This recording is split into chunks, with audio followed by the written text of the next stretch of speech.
Ассалаумағалейкум достар, бүгінгі видеода сіздерге ақылды қосқыштар таныстыратын боламыз. Бізге жаңадан осындай қосқыштар келді, 2 батырмалы, 3 батырмалы және 4 батырмалы. Бізде осындай қорапта жүреді, осындай упаковкамен.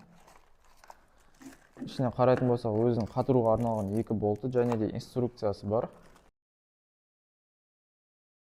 Жалғануына келетін болсақ, бізде мына жақта өзінің обозначениелері бар. Міне L деп тұргенге фазаны жалғаймыз, N-ге 0-ді, L1, L2, L3, L4-ке светке баратын стандарт жалғанады. Бұл ақылды қосқыш бізде Zigbee 3.0 протокол арқылы жұмыс жасайды, яғни бұны приложениеге жалғап Алисамен басқарсақ болады, және де қуаттылығы 800 Вт. Біз светтерді қосқышпен басқарсақ болады, және Алисамен басқарсақ та болады. Алиса, барлық светті өшір. Алиса, кухняның жарығын қос. Алиса, кабинеттің жарығын қос. Алиса, барлық светті өшір. Біздің қосқыштың төмен жағында осындай өзінің 2 отверстиясы бар. Бұны шешу үшін жай ғана отверткамен осылай ала саламыз.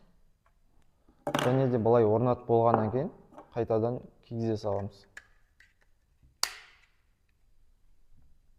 Егер де осы қосқыштар ұнаған болса, төмендегі нөмірге хабарласып тапсырыс берсеңіздер болады.